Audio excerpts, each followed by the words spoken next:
I look at him and have the solution. Dr. Oz says you can learn everything from your poop. You have to go to the bathroom and have a poop, and they'll be able to tell a lot from that specimen. We can learn the truth. Just have a poop. The smaller paramedic kneels in front of me, and he reminds me of a man in prayer. I holler, God will punish you. I think of heretics burnt at the stake, and I won't let them take me. You are in league with the devil, I accuse, and wait for the denial. When it doesn't come, I scream, you are the devil.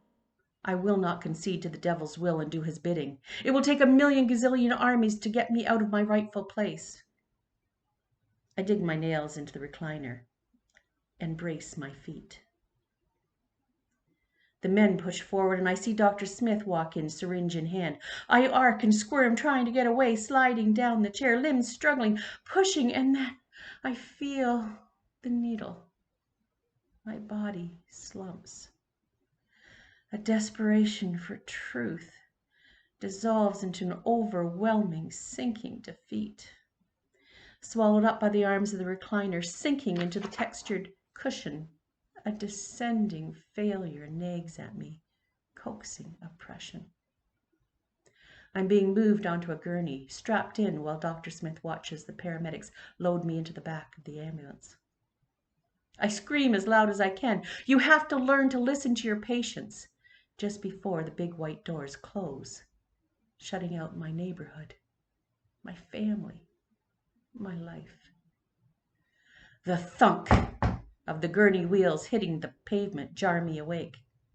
I see the big red H before being rolled through the entrance. I wake up, aware that I'm on display, lost to day and time. The white ceiling melts into bare white walls, oozing an antiseptic smell. I know I'm here. I went crazy. There are no tracks in the ceiling for curtains to be drawn around my bed like most hospitals. So I want to stick my thumbs into my ears and wiggle my fingers saying booga booga. But I know this is not the time or place.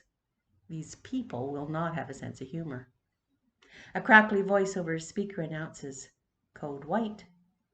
I'm thirsty, but the water bottle beside my bed is empty. Code white. A nurse is standing in an office with the window partition built into the room. I didn't realize hospitals had rooms like this. The mattress crinkles like plastic under the sheet when I roll out of the bed in a row of single beds. I walk past two other people lying in bed and walk up to the window. Without saying anything, I slide my empty bottle through a circular hole in the middle of the glass, and she, without saying anything, passes a full bottle back to me. Oh, I saw this once in a movie, and I know I'm in lockdown. She is Nurse Ratched, and I'm in my own sequel to One Flew Over the Cuckoo's Nest. Oh, I don't want to be crazy like my mother. Death was her escape. I don't want my children to live with the on-edge fear I had, afraid that something they'll do or say will make them responsible for triggering a psychotic episode. Oh, I lived in that world of if only for too long. I head back to bed. The mattress crinkles as I pull up the sheet to hide the gap of my blue gown. Code white. Elvis's song, Blue Christmas, replaces the crackly voice. It's Mom's favorite song. It's always the songs that draw me back to that time. Even though I was just a teenager then, I remember her sitting beside the record player. Oh, I'm not like her.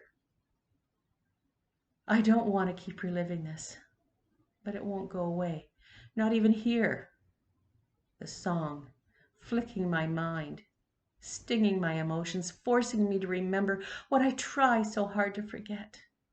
And I can't help but think, if only I hadn't wanted toast.